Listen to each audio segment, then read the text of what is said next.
Hai Shomar kafun hordoftoota caaloo firii jalatti kan argamtan hundumti keessanuu kan biyya alaas kan biyya keessas akkam jirtu nagaan bakkuma jirtanitti isiniif haa ta'u nagaa keessanii nagaa kooti galanii waaqayyo dafaa ta'u fayyaadha bagee jiraattan isiniin jedha hundumti keessanuu kan nagaa taatan immoo waaqayyo biraa abdiin qaba akkamii jirtu jajjabaattu bagee nagaa taatan isiniin jedha har'a immoo waan haaraa tokko qabadhe isinii dhufeen jira yoo naa milkaa'e biraankii nama gochuufanii obboleettii firoo ishee xiqqoo tokkotti jirti isheen firaankii godhadhee tanani yoo maalin jedhaan beektu firooni jaalallee biraa qaba firoon jaalallee biraa qaba mana keessallee fidaa jira firuu bira jirte jechuudha isheen dhuftee firuu manallee fida jedhanii namatu natti minan dhoksini minaminan jedhaani waan ishiin jettu immoo walumaan daawwanna amma dhumaatitti na wajjiniin turaa isiniin jedha firuun amma manaa ba'eera firuutti meera akkam firaankii gochuu barbaadu wal mari'anneeti inni manaa ba'eera bilbila tokko manatti gatee deeme jechuudha booda bilbila wajjin haasa'anuu jedhe jechuudha anna kanaafii yooma ishiidhaaf bilbilee yoona jala kaastee fi ishee wajjin haasofna waan ishiin jettu immoo walumaan daawwanna na wajjin tura amma dhumaatitti daawwadha isiniin jedha karuma ishiittan bilbila amma akkuma argitan bilbilaan jira yoona kaastee jechuudha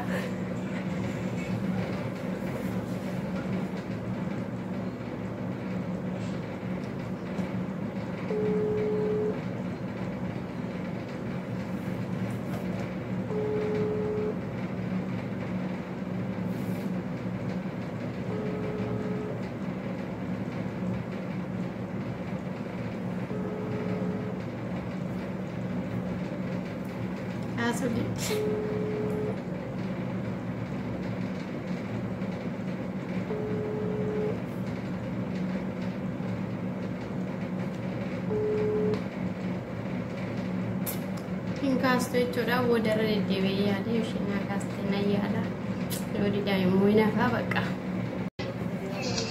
Bukkeen ture ijoollee bukkeen ture. Okey haa ta'u akka akkamiree oolman. Nagaa gaariidha noo. Bagee siif gaaromee lufu anuu waa ta'e si gaafachuuf jedheen ikkoo si bilbilaa ture. Maalli? Ay waan mata'e si gaafachuufan ture. Ash nagaa badduste. Amamtuudha natti himtaa garuu. Ishee bakka galatoomii hankanan jedhu. Firoon jaalallee biraa qaban jedhanitti natti manallee fidedhan nama natti hime. Manan fida? Manallee fidaa naan jedhani beektaa. Firimo? Lakkee abbo? Jannaqsiin kaa'eeru natti hime.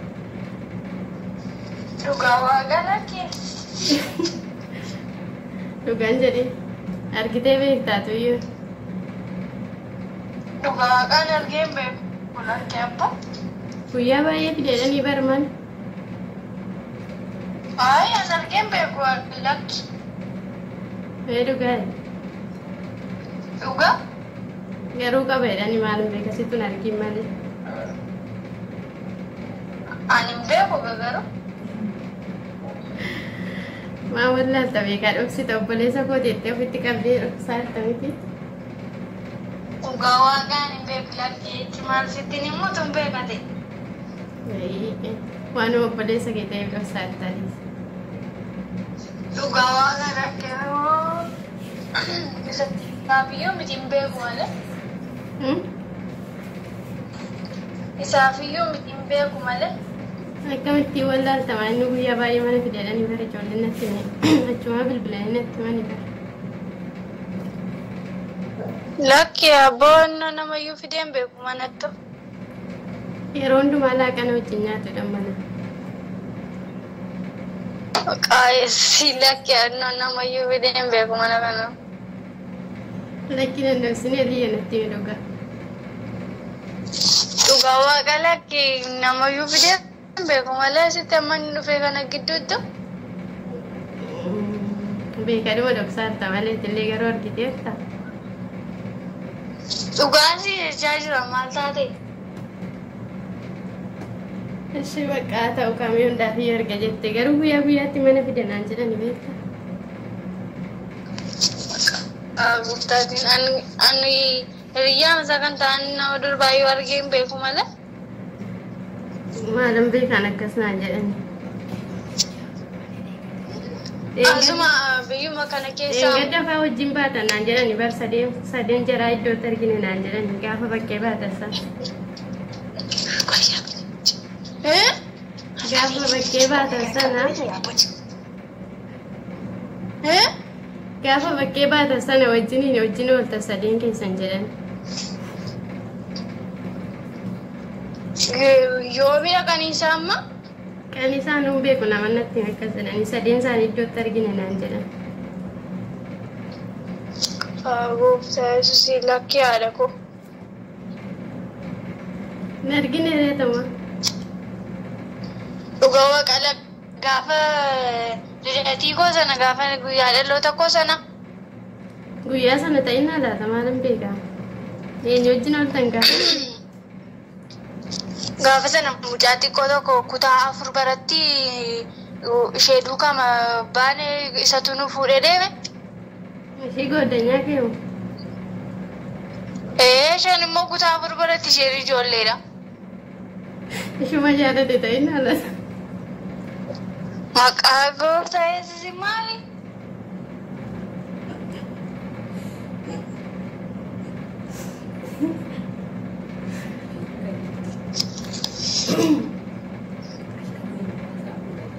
Halkan guutuu silkii haasaa turedhaan erga na biraa cufatee illee rafta ta'a garuu waan hin beekan dhaga'uunis garuu beeka dhibba malee halkan fa'aa erga nuyi addaan cufannee silkii haasaa buleedhaan.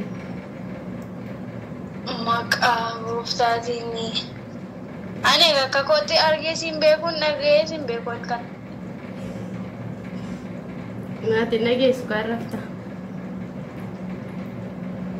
Inni abboo si duukaa seennaan iyyuu rafa malee ani kana iyyuu. Ergaati rafta ka'ee haasaa natti fakkaata. Inni iyyuu rafa si duukaa haasa'inna. Irrafu godhe rafee kaayoo kan malee ciisee kaayaadha sobee ciisa. Asumaati yaawalanii akka jedhanii.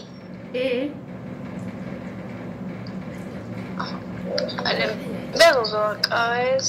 Geessin beeku kan. Dhugaa baay'ee naaree jira. Baay'ee mataan na dhukkubaa jira baay'ee naaree. Yoom akkasii nyaanni? Haree sanatti mani beektaani beekadhuma isa gaafachuu dhiise sin gaafadhe jedhee.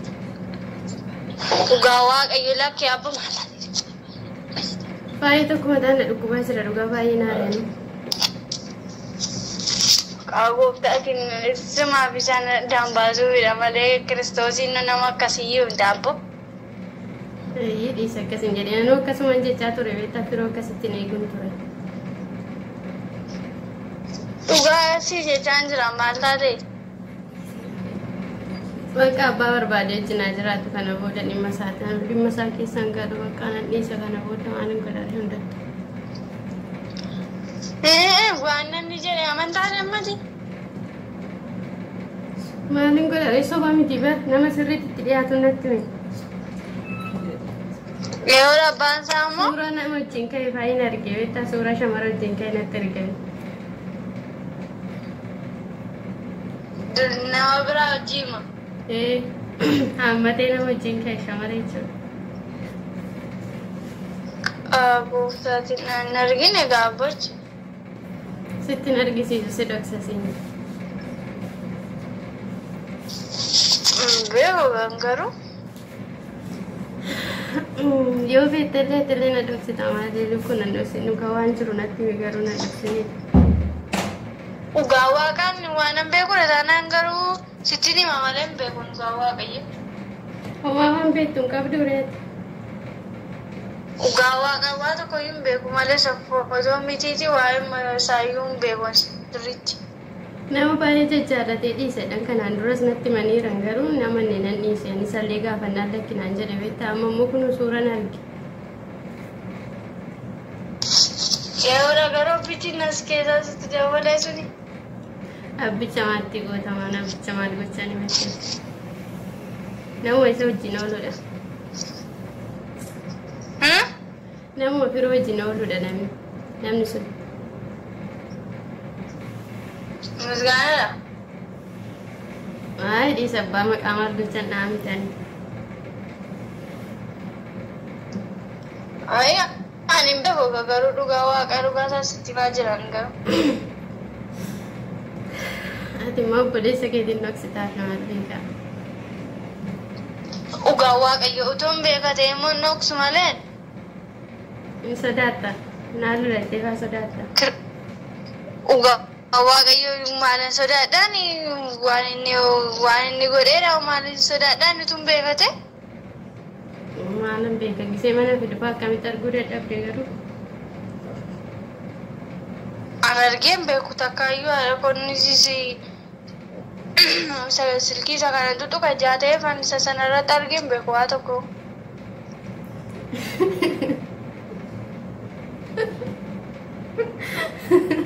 Elie.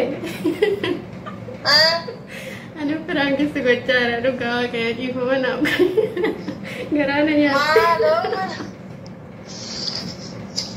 Yeroo jalqabaa garuu gariin ture amma immoo sama jaloshaa kana duudhuudhaan seemalee. Dhugaa shakkitee turte akka piraangii ta'e garuu. Yeroo jalqabaa dhugaa shakkeen ture amma dubbii sama jaloshaa kana ilaale. Akkamitti shakkite?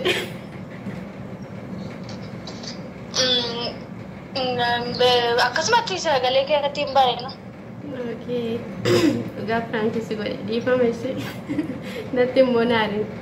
Qoosadha waan ta'eef. Maaltu na aarsa? Garuu qaba jedhani. Amma firaankii eenyu kunis. Ay, inni ammaa firaankii miti isa duraa firaankiidha malee. Nyaatan ta'e hundaafiyyuu firaankii taateetta. Garuu waan jiru na dhoksitu dee yaada dhugaa jirtu jiraate.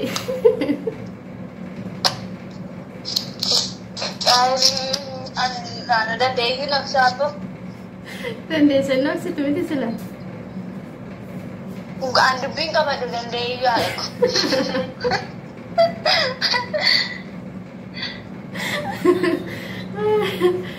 Ishee bakka bareeda dhugaa bakka firaankiidha waan ta'eef viidiyochi yuutuubii irra deema. Takka ishee nama laachitee na deebistee abbaa sammuutti. Dhugaa dhumee na argamu. Dhugaa waaqa nan naara maare wanta xiqqoo waan xiqqoo ishee naara. Amala akka koo qabda jechuudha bakka. Namboo hayyuu gaafa namni mana keenya keessaan bu'aan itti dubba. Egaa hordoftoota koo piraankiin kiyyaarraa kana fakkaata. Sirriitti naaf ta'ee jira. Ilillii mucaa xiqqoodha garuu haasaa nama guddaa caala dhugaa dubbachuudhaaf. Yoo firuun illee jaalallee qabaatti harkaa baafadhe sila innaan na didde. Garuu firuudhaan hin shakkuani nan beeka waan ta'eef firaan kuma ishii gochuuf waan ishiin jettu laaluuf jedheeni malee. Naa kana fakkaataa sabskiraabii godhaayi, sheer godhaayi, laayik godhaa, koomentii godhaayi. Dogongora jirus nu sirreessaa isiniin jenna. Guddaa galatoomaa hamma dhumaatitti daawwadhaa isiniin jedha piraankii kana. Ililliillee guddadhu naa jedhan jechumaani. Nagaan naa turaayi. Hedduun isin jaalladha, hedduun isin kabaja. Bye bye.